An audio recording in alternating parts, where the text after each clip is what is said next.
ศิลปิน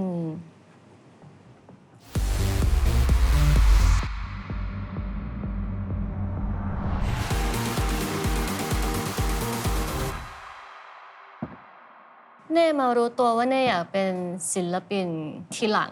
ลังจากได้เข้าวงการแล้วนะมีผู้ปกครองของนักล่าฝันมี18เนเน่มารอรถที่ทาง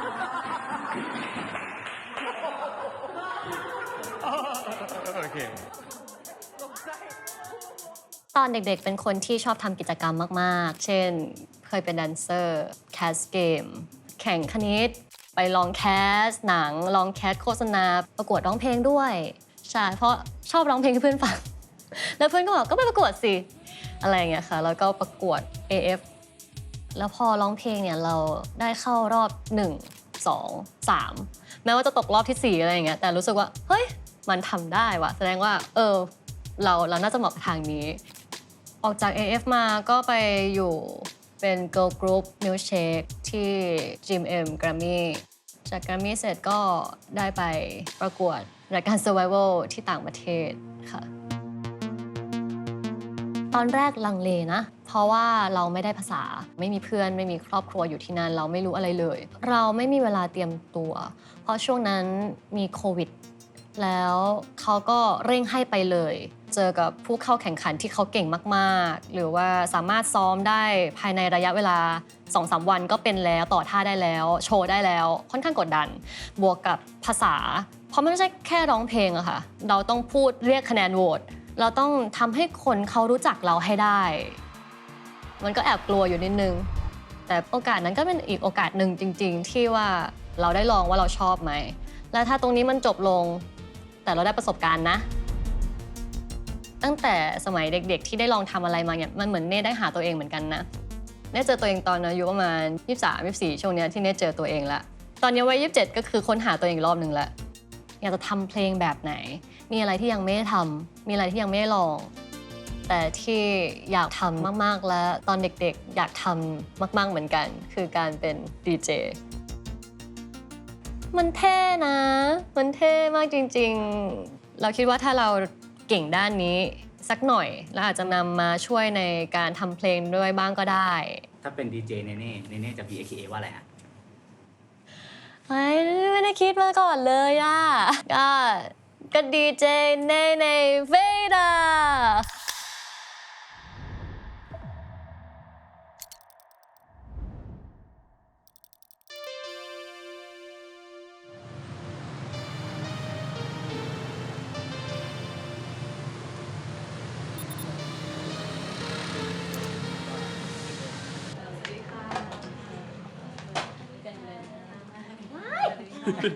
ไปไหน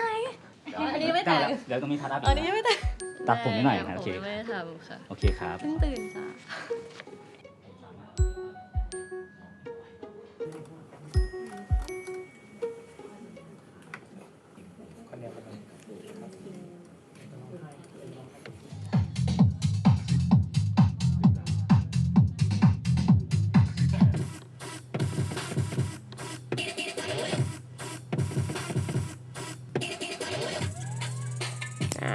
ง่ายไม่ง่ายเพราะเมื่อกี้นี่ดูแลตั้งแต่เปิดเพลงเมื่อกี้เนี่ยสั้นๆอันนี้เพลงเดียวเลยตั้งแต่เปิดเพลงเมื่อกี้คือมีจับแถวๆนี้ไปละเยอะมากละก็ตรงนี้ไปเยอะมากละก็ตรงนี้ด้วยเยอะมากอันนี้เป็นโจทย์ให้คุณครูกิกกี้สำหรับในวันนี้นะคะก็ขอหลักสูตรรวบรัดหลักสูตรรวบรัดที่สามารถไปโชว์ได้วันเดย์ก็เป็นเลยได้เอาให้เราดูเป็นวันเดียวเดี๋ยวทำได้เดี๋ยวสอนได้โอเคค่ะตื่นเต้นกดดันมาอีกแล้วอารมณ์เหมือนตอนที่ไปประกวดเลยเวลาน้อยมีโจทย์ให้อะไรอย่างเงี้ยแต่ว่าชอบยากมากไม่เข้าใจอะไรเลยปกติแล้ว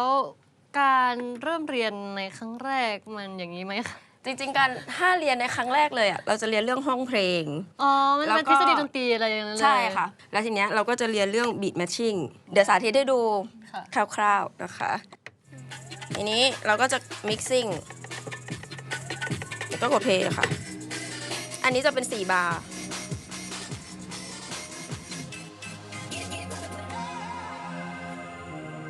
อันนี้คืออะไรทำไมต้องเอาลงอ่ะ ก็คืออันเนี้ยเพลงแรก อันนี้คือเพลงหลักใช่ไหมคะ แล้วก็เราก็จะมิกเพลงเนี้ยเข้ามาจึ๊บใหม่นะคะสองสามสี่สองสามก็จะเป็นเพลงนี้แหละ อ๋อโอเค ก็คือการ mixing เข้าใจการทำงาน คิดว่าต้องใช้เวลา ใช่ ใช่ ใช้เวลา ใช้เวลา แต่วันนี้เราจะเสร็จภายใน1 วัน ได้ ก็เป็นชาเลนจ์ของเรา เรา กัน ไม่กลัวอะไร โอ อยู่ เค แล้ว ไปค่ะ ความพร้อมของจิตใจประมาณ 100% ค่ะ ความพร้อมของประสบการณ์นี่น่าจะประมาณ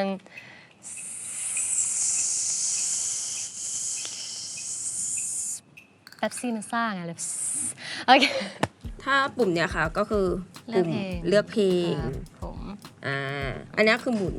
อืม เลือกเพลง หมุนเลือกเพลง อ่า โอเคเลื ก็ อก คือไปเด็กซ้าย เพลงก็จะอยู่ฝั่งนี้ โอเค แล้วเพลงที่สอง ขวา ไปอยู่ฝั่งขวา อ่า ง่ายๆเลยก็คือการเราเล่นเพลงนี้อยู่ แล้วเราก็ ไปปรับ beat บีทตรง matching นี้ให้มันตรง ใช่ ให้มัน แค่นั้นเลย ซิงค์กัน ใช่ค่ะ โอเค ชีด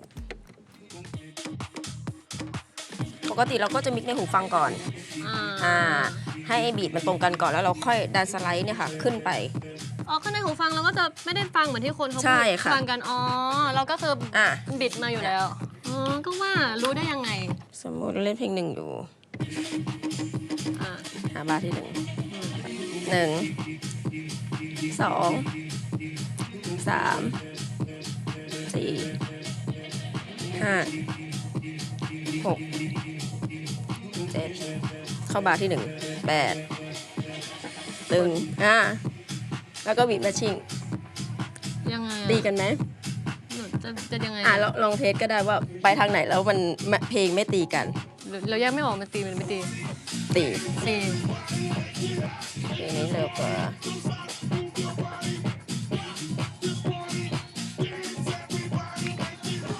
นี่คือเบาเริ่มเลยแล้วเปิดเพลงสอง นี่ก็เป็นเพลง2แล้ว โอเค เข้าใจ ประ คอน มา เซ็ ณ ปต์ นี้ แต่ขอ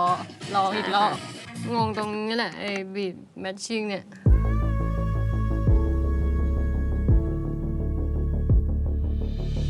บีทแมทชิ่งมันคือพื้นฐานใช่ไหมคะ แล้วเราก็กำลังงงอยู่กับมันนั่นแหละว่ามันจะบีทแมทชิ่งยังไง เพราะว่ามันต้องใช้สัมผัสที่ 6 ในการแบบมิกซ์ให้เทมโปมันตรงด้วยที่ความยากของมันคือเพลงมันแนวคล้ายๆกัน และเอลิเมนต์เพลงมันก็ตีกันนะคะ เราเลยจะแยกค่อนข้างยากว่าเพลงที่ 1 กับเพลงที่ 2 มันต่างกันตรงไหน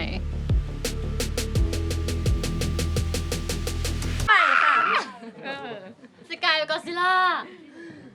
เหมือนตอนหนูซ้อมแข่งอ่ะผิดก็พีดเลย คิดว่า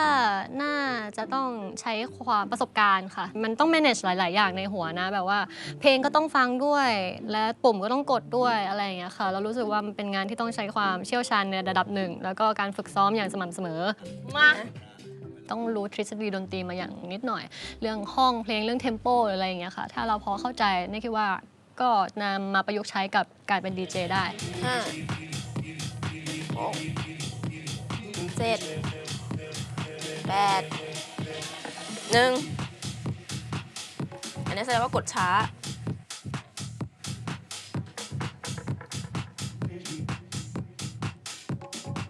ถ้าตรงแล้วก็ค่อยๆขึ้นกันค่ะ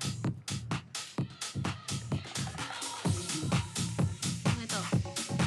ก็เดี๋ยวรอห้องหนึ่ง นี่เหรอ ก็ไม่ค่ะรอห้อง เราค่อยๆเราห้องไหนอันนี้เหรอ ใช่ อ๋อ 7 แล้วก็เบาลง 8 1 นั่นไหมตรงยัง เย้โอเค ตรง เทมโปมันตรงละ มันก็อะไรมันก็ง่ายขึ้นอะไรเงี้ย แล้วก็เปิดให้คนฟังได้ละในเสียงในหูเราบีทแมชชิ่งได้ทุกอย่างก็ง่าย ต่อด้วยเรื่องเอฟเฟกต์ละกัน อันเนี้ยค่ะเป็นชาแนลหนึ่ง อืม แล้วเราเล่นเพลงที่ชาแนล1อยู่ เราก็ปรับมาที่ อืม 1 มันก็จะมีหลายตัวเลย Echo อืม กับอีกตัวที่ใช้ก็จะเป็นตัวนี้ เนี่ย เป็นท่อนบิวอย่างเงี้ยค่ะ เราก็จะใช้แฟงเจอร์ตรงนี้ได้บิวขึ้นไป ให้เราทำเรา ตรงไหน มันจะเสียงวู้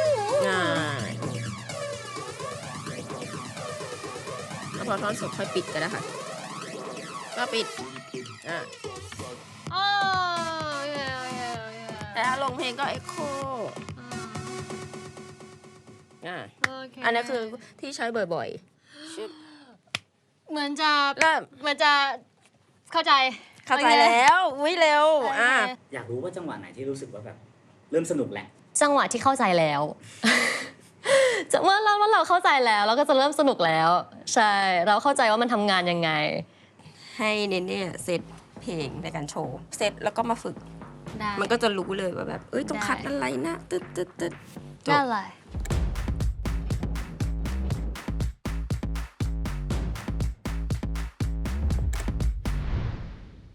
พอเราไปเรียนวันนั้นเรารู้สึกว่าถ้าเราจำได้ว่าเรากดนี้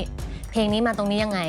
ก็พอได้แล้วก็ไม่น่าเกลียด แต่ว่าจะเล่นลูกเล่นยังไงให้มันดูมีเอกลักษณ์เป็นของตัวเองอันนี้ต้องใช้เซนส์แล้วต้องบิดตรงนี้นะมันจะมีลายเส้นนี้ออกมากราฟเพลงอะไรอย่างเงี้ยค่ะต้องไปศึกษาเพิ่มเติมอันนี้เทมโปก็ค่อนข้างมีผลมากๆเราต้องจับจังหวะให้ถูกซึ่งคิดว่ามันมีอะไรมากกว่านี้เยอะแยะมากมายแหละแต่ว่าวันนี้คิดว่าพอนำประยุกต์ใช้สำหรับวันนี้ได้โดยไม่น่าเกลียด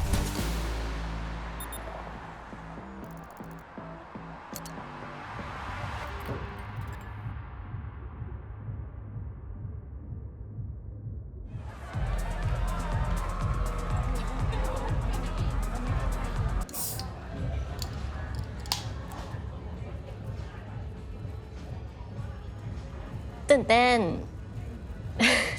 น่าจะตื่นเต้นเสมอเวลาต้องมาเจอผู้คน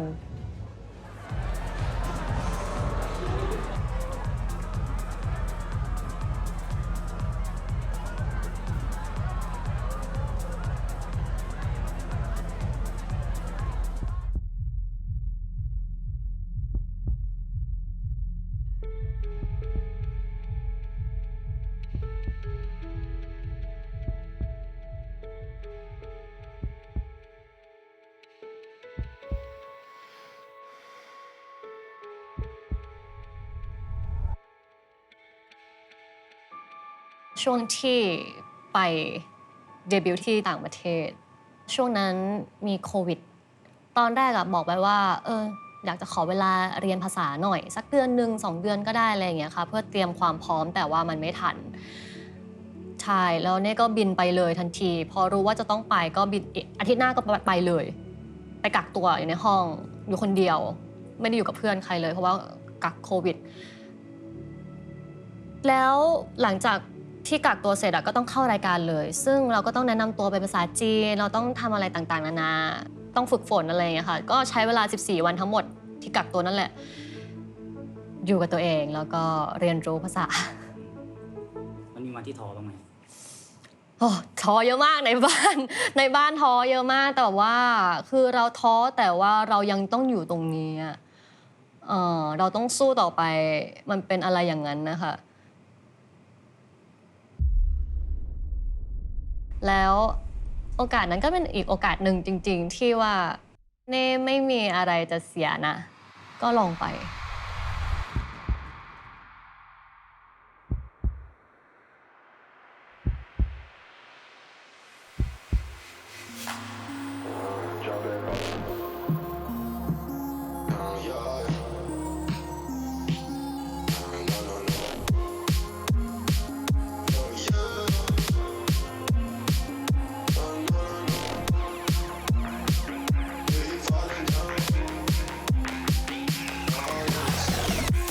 It's a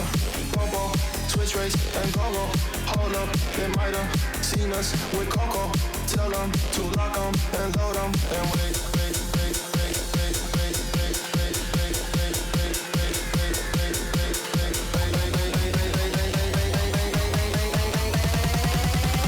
All in my sound.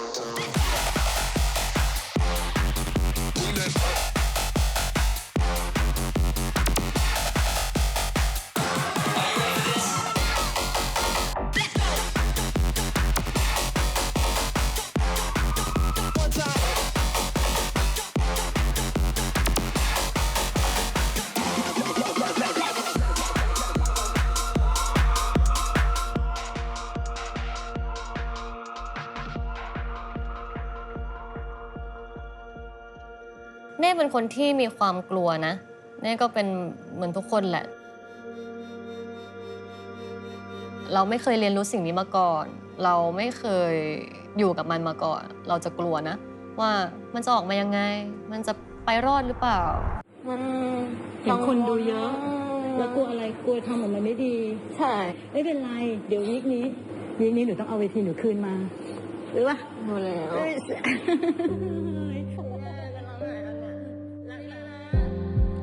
แต่ว่าเน่จะกลัวมากกว่าที่เราจะไม่ไปข้างหน้า เราต้องหาประสบการณ์ชีวิตเราเยอะๆ ไม่ว่ายังไงก็ตาม น่ากลัว สนุก เศร้า หัวเราะ แล้วพอได้ทำมันออกมาได้อะเรารู้สึกแฮปปี้กับตัวเองอะที่เราข้ามจุดนั้นมา พอเราผ่านมันมาได้แล้วมันจะแบบเป็นตัวเราอีกคนหนึ่งอีกเวอร์ชันหนึ่งที่ดียิ่งกว่าค่ะ ถ้ามีแพชชั่นกับสิ่งไหนก็ลองทำเลยค่ะ ซ่าหน่อยไหม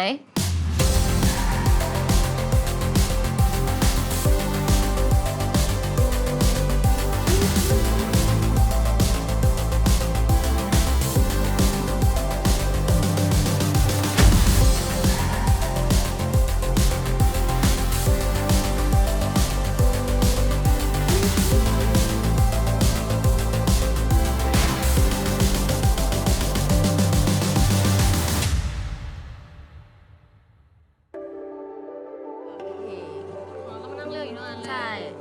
ทีที่สี่ ฝั่งไหนอะคะ โอเค ตอนนี้มันเป็นเท่าไหร่ 50 อ่ะ โอ้ ก็ต้องเป็น150 ภารกิจเราเยอะเนี่ยแบบเราต้องมา มันต้องไหว จริงมันต้องแบบอันนี้เล่นฝั่งไหนดีซ้าย